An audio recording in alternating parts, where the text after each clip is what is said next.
나는 왜 덴마크로 떠나나? 라는 주제로 한번 얘기를 해보려고 하는데, 덴마크 가는 것에 대해서 좀 잘 아시는 분도 있고 잘 모르시는 분도 있을 것 같기도 한데, 브런치에서 다 쓰긴 썼는데 제 글을 다 찬찬히 다 읽어보지는 않았을 거라고 생각을 합니다. 그런 얘기를 좀 오늘 해보려고 하고요. 저를 좀 잘 아시는 분도 물론 있지만 저를 좀 잘 모르시는 분도 있으실 것 같아서 제 소개를 좀 간단히 드리자면, 독서와 글쓰기의 사랑에 좀 빠졌어요. 제가 그 사랑에 빠지다 보니까 이렇게 좋은 거를 다른 사람들한테도 권해드리고 싶다. 그래서 독서 글쓰기를 여러분하고 사랑으로 연결해 주는 것을 제 사명으로 삼고 있고요. 제가 그동안 발행했던 책들이에요. 기획출판으로 나온 건 사실 한 권이고, 번역서도 있고 공저도 있고, 이 나머지는 다 제가 독립출판으로 출판을 한 거고요. 이번에 나올 나를 찾아가는 글쓰기는 독립출판으로 2020년도에 냈던 책이에요. 출판사와 함께 계약을 하게 되었고, 최신 글로 좀 바꾼 것도 있고, 그리고 노션 템플릿으로 글쓰기를 쓸 수 있도록 템플릿을 제공해 주는 거, 뭐 그런 것들이 좀 바뀌었습니다.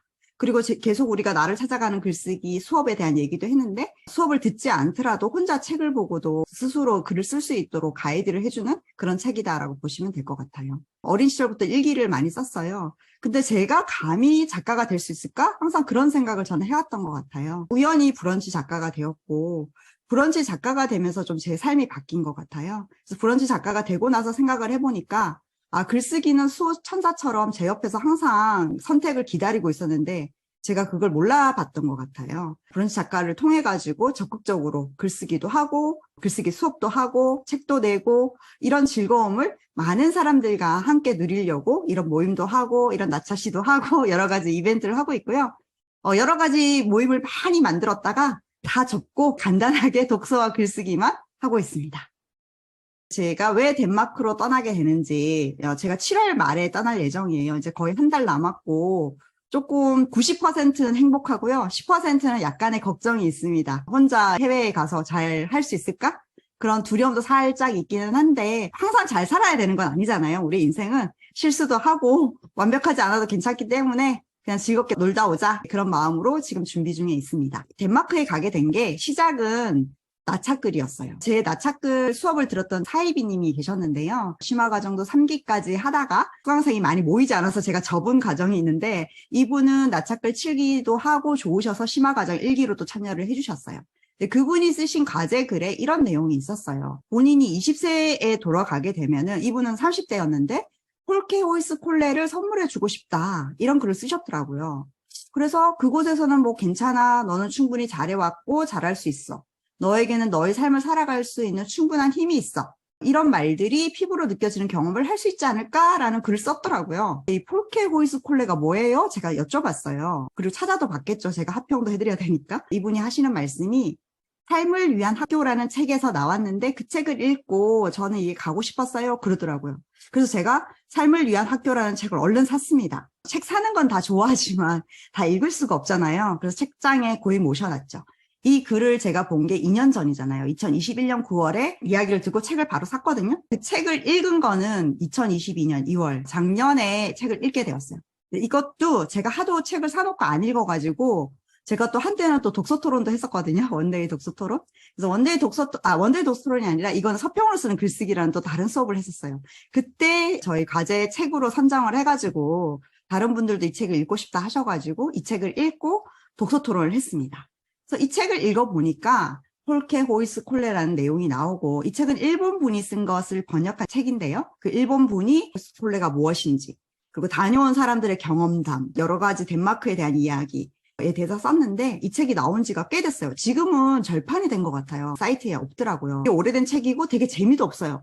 이 책은 그냥 설명서 같은 매뉴얼 같은 책이었는데, 폴케는 대중이고 호이스 콜레는 학교예요. 대학이라고 보시면 돼요. 그래서 대중을 위한 학교다, 대학교다라고 보시면 되는데, 우리나라에도 자유학교라는 게 있어요. 코로나 때문에 멈췄다가 이제 다시 시작하는 것 같더라고요. 근데 이 책에서 설명하기로 폴케 호이스 콜레는 시험도 없고 이수해야 하는 학점도 없고 수여되는 자격도 없다. 근데 교사와 학생이 기숙사에서 공동으로 생활하면서 딱 이거를 보는 순간, 기숙사에서 공동생활. 제가 꿈꾸던 로망이었어요. 저는 기숙사 생활을 한 번도 해본 적이 없고, 해외에 거주해 본 경험도 없어요. 직장에서 출장으로 해외를 몇 번 갔다 오긴 했지만, 2주 이상 해외에 있어 본 적이 없어요. 기숙사에서 영어로 한 달만 공부를 해도 내 영어는 정말 많이 늘겠다. 되게 부럽다. 그런 생각을 했어요. 그리고 또 더 좋은 거는, 이 기술이나 지식의 습득이 아니라 수업과 토론, 실천, 실습, 생활을 통해서 더 좋은 거는 또 자기를 발견하고 앞으로 살아가는 데서 자신의 길을 찾는 데 역점을 둔다. 이게 바로 나차끌 아닙니까? 그래서 나차끌을 운영하는 내가 가야 되겠다. 내가 가서 정말 나를 발견하고 앞으로 살아가는데 나의 길을 찾는 데 역점을 두는 과정인지 아닌지 내 눈으로 보고 싶다. 국내에는 자유학부에 있지만 좀 변질됐을 가능성이 있으니까 내가 원조를 가야 되겠다. 그런 생각은 했지만 직장인인지라 이건 안 되겠지? 하면 좋겠다. 언젠가는 가야지. 은퇴하면 갈까? 뭐 이런 생각을 했겠죠. 근데 이제 이 책에서 보니까 제가 새로운 걸 알게 되었는데 이 덴마크 말로만 있는 것뿐만 아니라 외국인을 위한 콜케 오이스콜레가 있었던 거죠. 예, 그게 인터내셔널 피플스 칼리지라고 그래가지고 영어로도 하는 게 있고 이 영어로도 하는 것도 이제 학기제로 하는 게 있는데 썸머스쿨이 있는 거예요. 그래서 썸머스쿨 정도면 3주 과정인데 그 정도면은 할 수는 있지 않을까. 하지만 3주 휴가를 내가 감히 낼 수 있겠어? 불가능해. 나한테는 안 돼. 나중에 은퇴하고 그렇게 생각을 했던 거예요. 이 삶을 위한 학교를 읽고 콜케오스 콜레를 꿈꾸며라는 서평을 써서 이 서평이 또 오마이뉴스에도 올라가기도 했는데요. 이 서평에서 제가 이런 말을 했어요. 코로나 IPC가 운영되고 있을까 없을까 해서 홈페이지를 방문해 봤거든요. 코로나긴 하지만 마스크를 쓰고 하더라고요. 마음만 먹으면 갈 수는 있겠다. 하지만 3주 휴가는 역시 안 돼. 뉴스레터 가입을 했어요. 뉴스레터를 보니까 1년에 두세 번 보내준다는 거예요. 그러면 리마인드는 제가 받을 수 있으니까 언젠가라는 것을 잊지 않고 계속 언젠가를 생각하면서 살다가 나중에 시간이 되면 가야지 이제 그렇게 생각을 했던 거죠. 코로나 때문에 못한 것에 대해서 후회하기보다는 희망을 가지겠다. 나는 후회하지 않고 희망을 꿈꾼다라는 서평을 썼어요.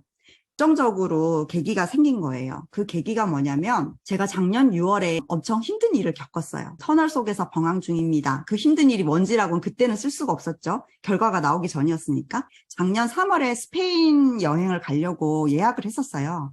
그래서 비행기 티켓도 끊었는데 알아보니까 스페인 호텔료가 너무 비싼 거예요. 그래서 하루에 뭐 30, 40만을 주면서 해외여행을 가는 게 의미가 있나? 그냥 국내 여행해야지 하고 말았는데 거기에다가 사람들이랑 이제 저 브런치에 발행했던 글인데 독자들과 댓글로 주고받다가 언젠가는 3주 여행 과정 도전해보고 싶어요라고 제가 쓴 거예요. 제가 쓰고 그 언젠가가 지금일 수도 있겠구나라는 생각을 제가 깨달은 거죠. 제가 제 댓글을 쓰면서 작년에 이 어려웠던 일이 뭐냐면 제가 승진을 준비를 하고 있었어요. 제가 다니는 회사에서의 승진 프로세스는 너무너무 어렵고 시간도 오래 걸리고 결과를 알 수가 없어요. 물론 다 승진은 다 결과를 알 수 없겠지만 그래서 그냥 승진 안 하면 안 될까? 포기하면 안 될까? 그런 마음도 들었고 안 되면 어떡하지? 안 되면 너무 창피할 것 같다. 뭐 이런 생각도 들고 안 되면 나 다시는 도전하지 않겠다. 부끄러움과 힘든가 지침이 있었어요. 그런데 제가 항상 힘들 때 저는 어떻게 했나라고 생각을 해보니까 힘듦을 견디는 방법 중에 하나가 그것을 성공했을 때의 모습을 상상하면서 그 힘든 것을 저는 극복해 나갔던 것 같아요, 기존에. 그러면 내가 이거 끝났을 때 이 기쁨을 어떻게 즐길 수 있을까? 온전히 내 어려움을 견디고 힘든 과정을 거친 나를 어떻게 하면 좀 축하해 줄 수 있을까? 그런 고민을 좀 했었어요. 그래서 항상 저는 끝나고 나면 다른 사람한테 뭔가를 선물해 주는 그런 상상을 했었는데 나를 위해서 그럼 선물을 좀 하면 안 될까? 난 지금까지 항상 다른 사람, 가족, 친구, 이런 사람들한테 항상 베풀었는데, 나를 위한 선물 뭐가 있을까? 고민을 했죠. 좋은 백도 살 수도 있고, 백화점 가서 쇼핑도 하고, 그럴 수는 있겠죠. 맛있는 걸 사 먹을 수도 있고. 근데 그거 말고 좀 의미 있는 선물을 저한테 해주고 싶었어요. 그래서, 그 언젠가를 지금 해야 되겠다. 코로나가 이렇게 바꿔준 것 같아요. 제가 코로나를 겪지 않았으면, 언젠가가 지금이 되지 않았을 것 같아요. 근데 코로나 딱 되는 순간, 저는 해외여행 이제 더 이상 못 가겠구나. 진작에 갈 걸 약간 좀 후회했거든요. 그래서 빚지고 해외여행 가는 친구를 되게 부러워했어요. 나도 빚지고 해외여행 갈 걸. 돈 없다고, 시간 없다고, 바쁘다고 항상 다음에 미뤘던 걸 지금 할 걸 하고 되게 후회했었거든요. 근데 지금은 후회하면 안 되겠더라고요. 그래. 이제 더 이상 미루지 말고 그 언젠가를 지금으로 만들자. 그러면 내가 만약에 승진을 한 번에 내가 끝내게 되면 덴마크를 가자. 그렇게 결심을 했어요. 그래서 매니저한테 3주 휴가 가겠습니다 라는 말하기가 부담스럽지만 내가 만약에 승진을 하면 용기를 내서 나한테 선물을 해주자. 그렇게 결심을 한 거죠. 다행히도 작년 11월에 승진을 했어요. 용기를 내서 매니저에게 나 3주 동안 휴가를 좀 쓰려고 하는데 괜찮을까? 라고 물었더니 매니저는 너무나도 제 걱정과 상관없이 당연히 쓸 수 있지! 그렇게 말을 해줬어요. 그래서 제가 IPC에 신청을 했습니다. 덴마크 정부가 지원해주는 프로그램이에요. 북유럽이 물가가 상당히 비싼데 3주 동안 기숙사 생활하고 학습하고 숙식을 다 제공을 받으면서 북유럽 물가에 비해서는 상당히 저렴하게 어드미션을 받았고요. 티켓을 먼저 예약을 하고 어드미션 받은 다음에 돈을 입금하기 전에 매니저한테 용기를 내서 컨펌을 받았고요.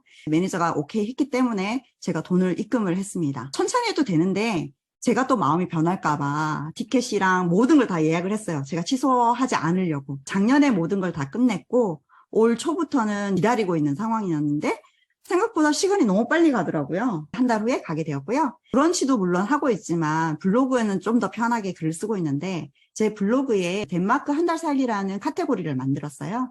이 카테고리에서 지금 그동안의 과정과 준비하는 거, 어디를 놀러를 다닐 것인가, 명소를 막 찾고 그 명소에 대한 조사 막 이런 거 하고 있습니다. 그래서 제가 덴마크 가서도 매일매일 1일 1 포스팅을 할 예정이에요. 그날 무엇을 배웠고 무엇을 느꼈고 어디를 놀러 갔고 이런 걸 다 올릴 예정이라서 제 소식이 궁금하신 분들은 제 블로그에 오시면 제가 덴마크에서 무엇을 하고 있는지 다 알게 될 거고 제 꿈은 이것을 또 엮어서 또 새로운 책을 내는 게 또 제 꿈이기도 합니다. 여기까지 덴마크 얘기였고요. 나를 찾아가는 글쓰기 얘기도 했고 커리큘럼을 좀 간단히 설명드리면 0주차랑 마지막 주는 후기를 나누는 거라서 글을 쓰지 않고요. 1주차부터 8주차까지 총 8편의 글을 쓰게 됩니다. 각각의 주제로 글을 쓰고 마지막에 이 전체를 통틀어서 나를 살펴보고 나는 누구인가를 쓰는 과정이고요. 매 과정마다 10분씩 글쓰기에 관련된 특강을 제공해드리고 수업에는 미리 일주일에 한 편 글을 써오면 합평과 간단하게 피드백도 드리고 나를 찾아가는 글쓰기 수업만 듣고 끝나는 게 아니라 앞으로 여러분들이 계속 글을 쓸 수 있고 글쓰기에 대한 동경을 심어주기 위해서 특강도 하고 1년에 3기수 정도 진행을 하는데요. 이걸 한번 하면은 2달 반 정도 걸리니까요. 13기 끝난 지 얼마 안 됐는데 지금 제가 놀고 있어요. 왜냐하면 덴마크를 가야 되니까. 14기는 9월 2일부터 시작할 예정이라서 나를 찾아가는 글쓰기 수업에 관심 있으신 분들은 제 브런치에서 참고해 주시면 될 것 같습니다. 제 발표는 여기까지고요. 제 SNS는 다 일과삼으로 되어 있어요. 브런치, 블로그, 유튜브, 인스타, 원소스 멀티유즈를 다 하고 있는데요. 거의 대부분이 일과삼으로 되어 있으니까 일과삼에 대해서도 관심 많이 가져주시면 감사드리겠고요. 경청해 주셔서 감사합니다.